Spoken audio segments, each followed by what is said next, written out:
Baik, selamat sore.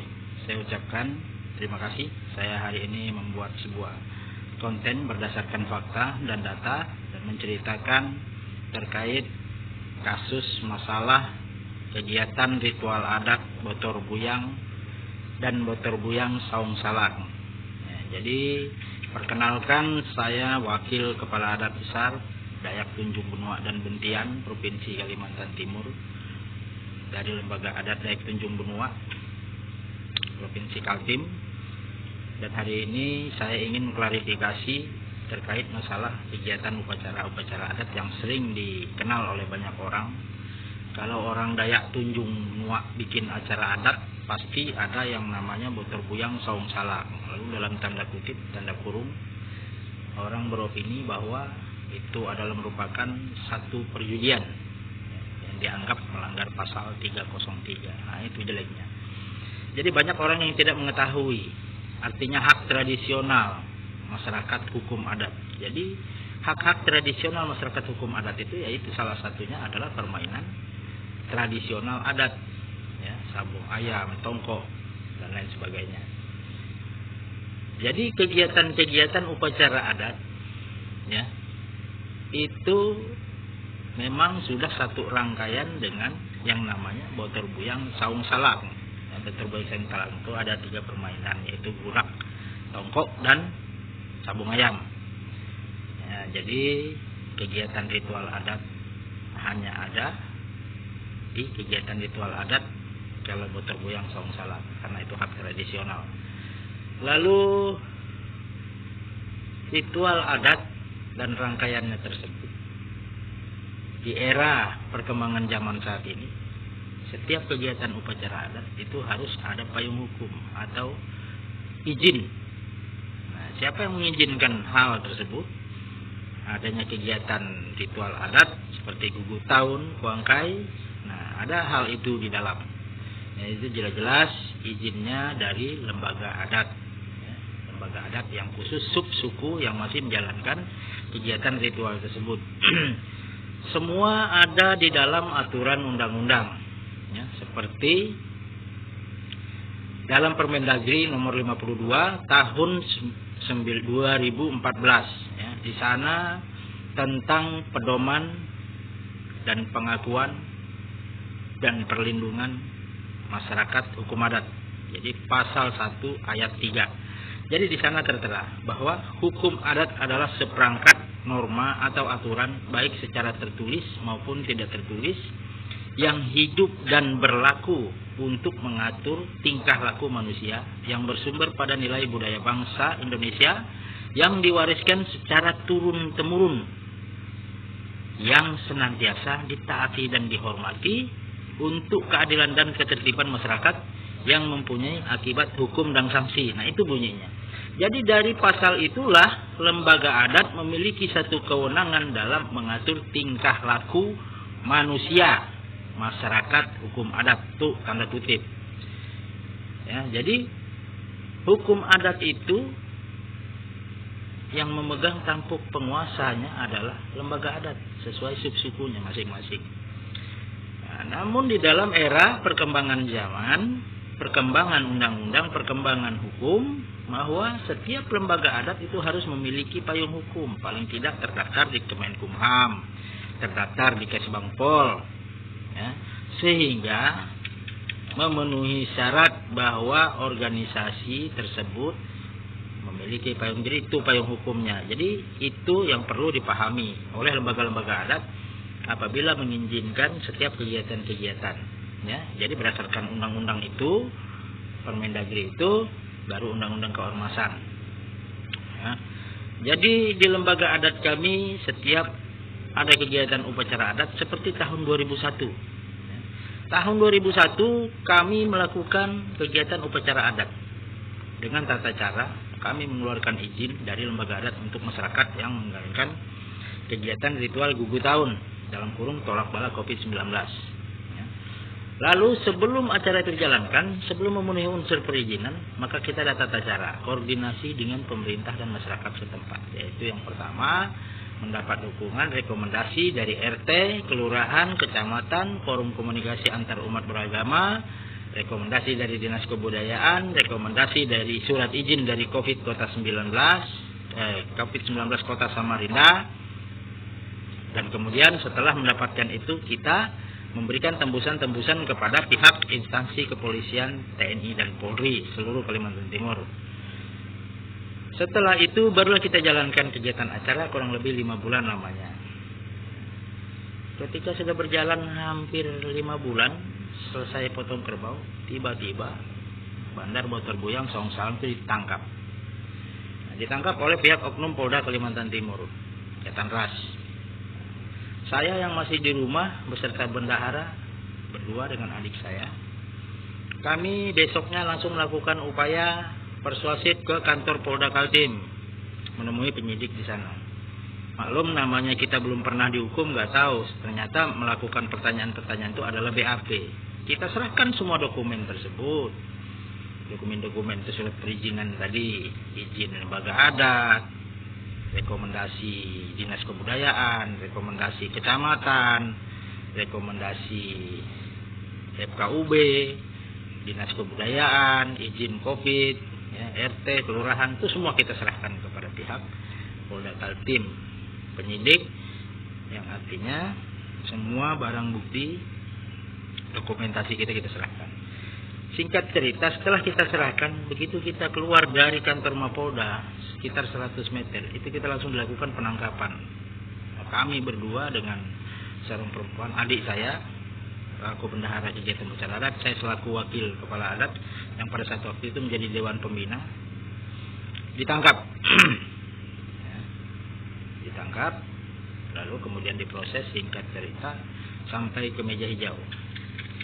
Di Pengadilan Tinggi Samarinda, ketika kami diproses, kami hanya bisa termenung, terdiam ketika pengadilan menanyakan, hakim menanyakan bentuk perizinan kita. Sama sekali tidak ada dituangkan di depan pengadilan oleh kejaksaan, disebutkan. Lalu kita mau ngebantah, nggak bisa. Kenapa? Sebab kita tidak punya pengacara pada saat waktu itu. Dan lagi upaya kita juga kalau mau ngurik-ngurik lagi berkas, sementara kita di dalam penjara, nggak mungkin juga. Ya akhirnya kita terima vonis, kita 5 bulan bahwa murni pidana 303 ayat 1, ya, tanpa mendapat izin.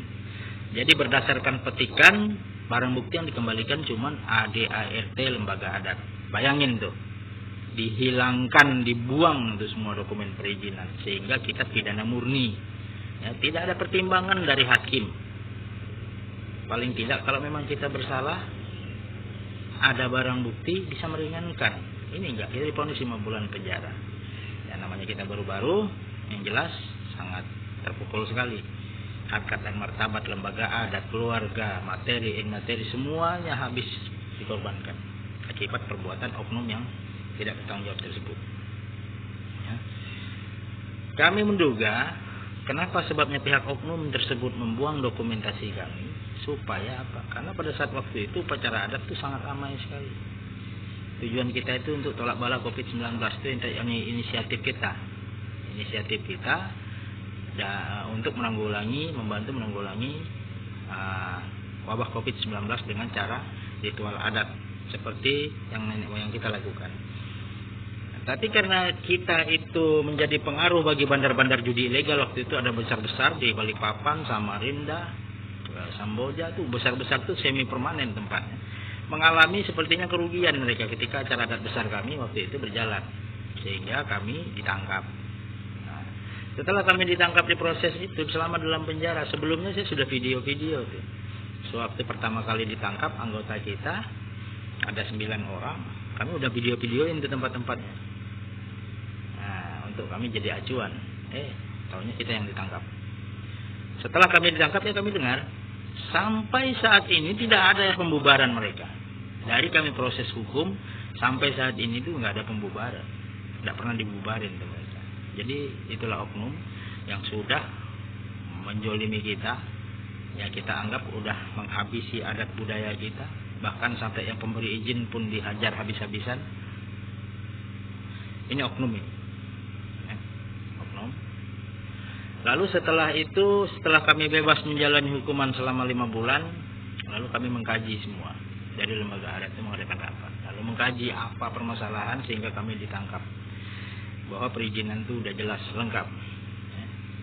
Jadi kalau mau ditanya izin, itu sudah izin lembaga adat terus rekomendasi. Karena izin, ketika kita membuat izin itu ranahnya bukan pasal 303 ayat 1, tapi ranahnya adalah pasal 303 bis ayat 1, harus mendapat izin dari penguasa yang berwenang. Lalu itu yang dipertanyakan semua. Tapi apa yang mau dipertanyakan kalau barang bukti kita dibuang? Nggak ada yang bisa dipertanyakan kalau sudah barang bukti itu dibuang. Kalau seandainya barang bukti waktu itu tidak dibuang oleh mereka, maka kita tidak akan ditangkap. Karena apa? Lengkap perizinannya.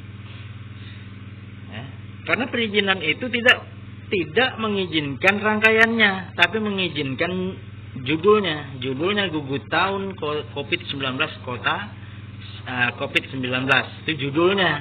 Ya, itu yang diberi izin oleh lembaga adat hingga instansi pemerintah setempat memberikan rekomendasi. Itu yang namanya izin. Rangkaiannya di dalam, kalau sudah judulnya diizinkan, maka semua yang ada rangkaian di dalam maka akan sah. Ya, itu pengertiannya. Jadi banyak oknum polisi bahkan masyarakat yang tidak mengerti kenapa upacara adat itu ada botor buyang song salang. Wah, ini harus dibubarkan. Ingat, kita masing-masing agama kepercayaan itu punya budaya. Agama luar punya budaya. Kita nggak bisa larang kalau mereka budayanya memang udah begitu. Tapi ketika agamanya diizinkan, maka rangkaiannya pun sah. Sama seperti suami istri. Pernikahannya disahkan, lalu hubungan suami istri itu sudah sah. Sama dengan kegiatan upacara adat. Gugur tahunnya diizinkan, semua rangkaiannya baik botor buyang tradisional namanya itu. Jadi tradisionalnya namanya pasti berbau adat. Seperti botor buyang saung salak. Tidak bisa diganti dengan kata-kata judi atau pelanggaran hukum. Karena apa? Norma bahasa sudah begitu, apa yang mau diganti? Tidak bisa diganti. Seperti agama lain, kalau kitabnya sudah norma bahasanya seperti itu, apa bisa diganti? Tidak mungkin. Nah, jadi bahasa aslinya itulah yang dipegang. Lalu aturannya harus diikuti. Nah, aturan masing-masing agama kepercayaan itu semua pasti ada hukumnya. Agama A pasti ada hukumnya yang dari luar sana. Nah, kalau adat budaya ini hukumnya ya hukum adat. Sudah ditera dalam Permendagri tadi, hukum adat itu adalah seperangkat norma atau aturan baik secara tertulis maupun tidak tertulis yang masih hidup dan berlaku untuk mengatur tingkah laku manusia. Nah, itu kan untuk mengatur tingkah laku manusia. Nah, itu dasarnya.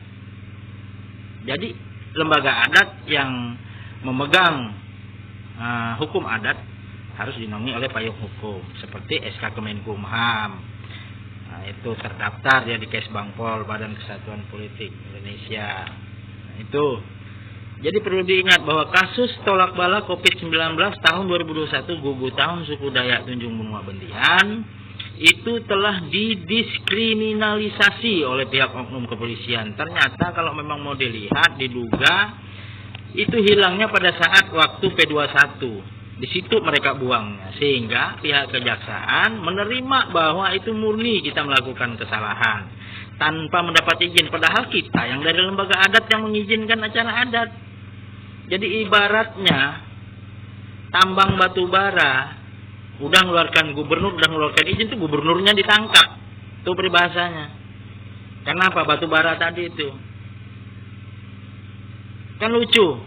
Sudah tahu haknya, penguasanya adalah itu, kenapa kok ditangkap? Ingat, mau minta izin dari mana lagi? Kalau urusan upacara adat, ya nggak mungkin lah. Dinas Kebudayaan, kepala dinas yang tahu betul menari berjoget belian situ. Kalau bukan penguasanya orang Dayak sendiri yang melakukan ritual itu, yang ada budaya itu, yang ada adat itu, yang ada tradisional itu. Makanya dinas kebudayaan dia hanya sebatas merekomendasi, meneliti, menulis, memediasi. Nah, itu tuh. Makanya namanya izin, kalau untuk ruang lingkup upacara adat itu pasti lembaga adat yang izinkan, didasari tadi oleh payung hukum tadi. Nah, jadi gitu. Nah, sehingga kami sekarang lengkap udah. Jadi kami punya putusan sidang.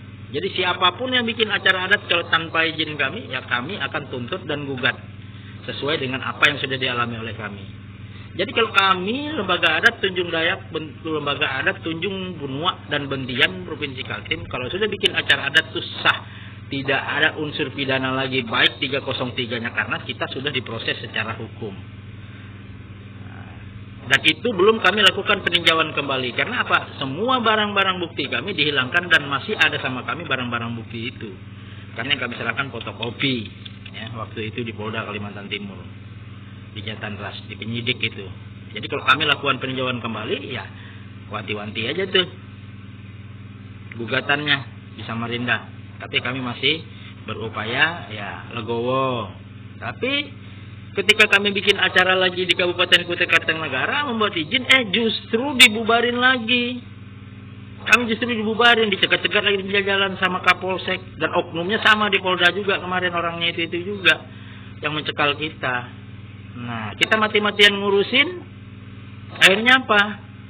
Tiba nggak sampai 1 bulan 2 bulan dari kami 4 bulan dibubarin itu, timbul 1 bulan 2 bulan timbul di wilayah sekitar kami juga buka yang namanya judi berkedok adat tadi. Ya, kita nggak tahu payung hukumnya, nggak mungkinlah sekuat kita. Karena apa? Kita sudah melalui proses hukum, mereka belum. Jadi kalau kita menuntut mereka kan layak toh, karena kita sudah memiliki putusan sidang. Nah, jadi harus sama seperti kami, bubarkan sana, tangkap sana, kalau enggak kami tuntut gugat ke kepolisian. Kenapa? Membiarkan. Tuh kami lapor sampai 8 bulan berjalan tuh laporan kami itu nggak digubris. Bayangin tuh. Ini kalau kami gugat nih habis lagi nih. Kena lagi nih kalau kami gugat nih.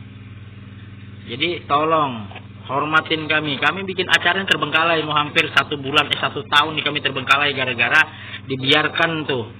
Di sana kami dibubarin, di sana dibiarkan buka, enggak disentuh sama sekali. Kami bikin laporan enggak digubris. Ini kami tinggal melakukan gugatan aja di Kukar ini terhadap pihak Polres Polsek sampai ke Polda nih oknumnya ini. Saya tahu semua, bukan enggak tahu saya. Cuman bayangin tuh, kita dari lembaga adat ini sabarnya berapa tahun nih, kita sabar sampai kita dimasukin penjara, sampai ini kita diganggu lagi, ini masih sabar nih. Jadi mereka bilang tuh yang di sebelah sana tuh sama bubuhan-bubuhan orang-orang oknum kepolisian tuh bilang tolong jangan dilapor, biarkan aja. Udah 7 bulan nyambung lagi sampai bulan 12 genapin tuh belum bisa berkerbau katanya. 8 bulan genapnya tuh. Tolong jangan dilapor, biarin jalan. Tuh oknum-oknum ngomong. Ya saya legowo aja, ya sudah silakan. Tapi ingat, lepas daripada itu awas baik-baik. Saya masih manusia ini. Ya saya peringatkan kepada para oknum-oknum. Tolong, oknum kepolisian, tolong. Saya tidak mencari musuh. Bayangkan, saya udah dipenjara oleh kalian, udah ngikutin maunya kalian. Ayo, di mana saya ini cari musuhnya? Nggak ada. Tapi kalau sekali ini, ya, masih aja. Udah pertama tuh kita minta tolong laporin, kita laporin, nggak digubris, memohon, manjangin 1 bulan acaranya, 4 bulan saja panjangnya jadi 5 bulan. Habis itu memohon lagi kita lapor. Oh, bukannya malah tambah menghargain kita, malah ditambah lagi. Kita yang malah disalahkan. Kita laporan ke pihak polisian ada tindak pidana 303. Malah kita diajak suruh nego ke yang buka acara baru tuh. Kayak gimana ceritanya? Nah ini klarifikasi nih. Dikira kita ini nggak punya hati gak? Kita ini punya hati. Kita ini bikin acara adat tuh nggak musyawarah. Kita ini secara hukum, karena negara kita negara hukum. Kalau secara musyawarah habis ganggang tuh setiap RT nanti orang buka semua itu penyimpangan Botor Buyang Song Salang tuh. Nah itu tuh. Makanya kita lembaga adat ini tegas, harus punya payung hukum. Kalau memang ada salah tegur. Kalau memang melanggar undang-undang bubarin tuh. Lembaga yang punya payung hukum tidak sesuai undang-undang. Kalau memang tidak ada undang-undangnya Botor Buyang Song Salang tuh. Itu menurut saya. Makanya kita jangan sampai tidak untuk menghormati dan hukum. Kita loh bikin acara ini selalu diarahkan jangan melanggar hukum. Itu. Tapi kita bentuk prosesnya, bikin tatanannya yang bagus sehingga bisa dimengerti orang banyak. Ritual adat itu apa, kok ada botor buyang itu apa, dijelaskan. Lihat, kami punya anggaran dasar, anggaran rumah tangga, peraturan, semuanya ada di dalam menjelaskan tentang itu, kegiatan-kegiatan itu. Makanya ketika siapa yang menuntut kami, akan kami gugat. Karena apa? Kami sesuai dengan payung hukum, semua dengan aturannya. Jadi kalau orang hanya sebatas lapor judi, awas baik-baik, bisa kita gugat. Dasarnya apa? Dibilang judi. Judi itu kalau orang botor buyang song salang nggak dalam upacara adat, lalu dia melakukan di luar, itu judi. Baru bisa dikatakan judi karena tidak ada ritual adatnya. Kegiatan adat itu permainan tradisional, itu hak tradisional, itu yang punya masyarakat hukum adat, bukan agama kepercayaan lain, bukan budaya orang luar lain. Karena budaya luar itu tinju, sepak bola, nah itu MMA itu yang dipertontonkan di media itu, yang digemarin seluruh rakyat Indonesia, yang digemari para pecinta-pecinta Tuhan itu adu manusia, kadang tewas, kadang rusak muka, hancur. Kita adu ayam mati-matian dibubarin. Ayo, coba dipikir, kenapa kita dibubarin, tinju dibiarkan? Karena kita nggak paham di undang-undang dan hukum. Hukum itu sudah mengatur semuanya, bukan melarang, tapi ada aturannya. Kalian nggak pernah baca undang-undang, kaji baik-baik. Nggak bisa kita patut diri. Kenapa tinju budaya luar dibiarkan? Tuh orang nggak ada yang mati, ada yang anu juga. Pertaruhannya lebih besar lagi, sama hitungan perjudian. Boleh. Kenapa sebabnya? Itu ada undang-undangnya. Nah kita juga botor buyang, song salang, aturannya, undang-undangnya juga ada. Itu.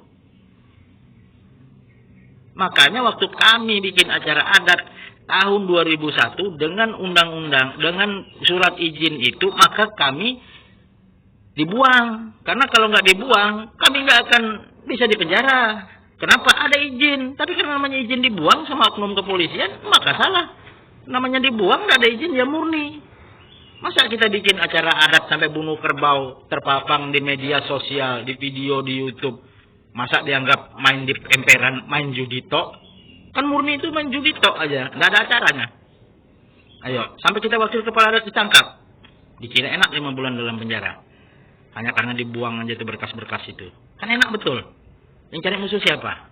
Ayo, kalau bukan oknum kepolisian. Udah gitu masih lagi ketika kita buka diburu lagi. Beda selang 1 tahun aja, habis kami keluar bikin acara adat, diburu. Kami kejar ke polseknya, minta klarifikasi. Tidak berani ketemu. Ayo. Kami bikin acara adat itu sudah nggak ada unsur pidananya. Kalau kami dari lembaga adat Dayak Tanjung Muak Provinsi Kaltim, kalau lembaga adat lain itu nggak ada, nggak tahu, nggak ada tuh. Tuh kami sudah lewatin prosesnya semua. Ayo, yang dibilang judi, kami proses. Buktinya? Ayo, oknum yang membuang semua perizinan kami. Itu, kita ini negara hukum. Kalau ada acara adat, lihat orang botor buyang saung salang, jangan dipermasalahkan, itu sudah adat kami. Kecuali lihat judi-judi ilegal baru kalian hajar habis-habisan lapor. Kalau ada acara adatnya, penanggung jawabnya kita. Perizinannya kita. Tuh, lembaga adat yang izinkan, baru di bawahnya rekomendasi-rekomendasi dari instansi pemerintah terkait. Itu lengkap semua. Jadi mau cari izin dari mana? Nah itu. Jangan lihat judinya tok. Kalau di acara adat bukan judi, itu botor buyang. Mana bisa kalian lepaskan yang namanya norma bahasa tuh? Nah itu. Cari kalian. Mana bisa? Pelanggaran HAM kalian kalau sampai botor buyang untuk kalian ganti kata-kata judi itu. Ayo. Itu penyimpangan. Sama kayak agama, kalau nggak ada izin, itu penyimpangan namanya. Sama kalau nikah lebih dari 1, nggak ada izin, itu penyimpangan namanya. Itu budayanya kan di dalam agama. Ayo. Sama seperti kami, itu budaya di dalam agama kepercayaan kami. Kalau memang sudahnya begitu, mau diapain? Kecuali dia di luar, nggak ada izin dari kami. Itu penyimpangan namanya. Baru kalian bilang judi. Sama seperti orang. Lebih beristri, lebih daripada 1. Di luar daripada agamanya, tanpa mendapat izin dari istrinya, istri pertamanya. Pelakor namanya sudah. perusak suami orang, perusak rumah tangga orang sudah. Berzina sudah itu. Itu. Jadi itu harus dibandingkan. Kita punya budaya masing-masing dan punya aturan hukum masing-masing yang harus kita jaga. Karena setiap agama kepercayaan itu memiliki asetnya masing-masing, budayanya, punya asetnya. Jadi hati-hati kalau kita nggak punya payung hukum, maka akan dijadikan tumpangan bagi para oknum-oknum. Itu perlu harus dipahami. Nah itu, jadi itu klarifikasi saya. Dan saya sangat mohon untuk pihak oknum kepolisian. Saya sabar ini masih ini. Saya tunggu kalau sampai bulan 12 nggak ditepatin, saya sudah ngikutin semua. Saya gugat semua. Samarinda saya gugat, kasus di Samarinda saya gugat, peninjauan kembali, penghilangan barang bukti. Dan di Kukar saya akan gugat tindak diskriminasi dan pembiaran pihak kepolisian terhadap judi yang lain di wilayah Kutai Kartanegara. Jadi itu penyampaian saya. Semoga kalian bisa menjaga kerjasama yang baik, menghormati kami dari lembaga adat Dayak Tunjung Benua dan Bentian, karena walau bagaimanapun kami selaku pemangku adat subsuku Dayak Tunjung Benua dan Bentian ini mempunyai hak dalam mengatur hukum adat kami sendiri yang sesuai dengan undang-undang. Terima kasih. Salam dari DDS Aji Tulur Jejangkat.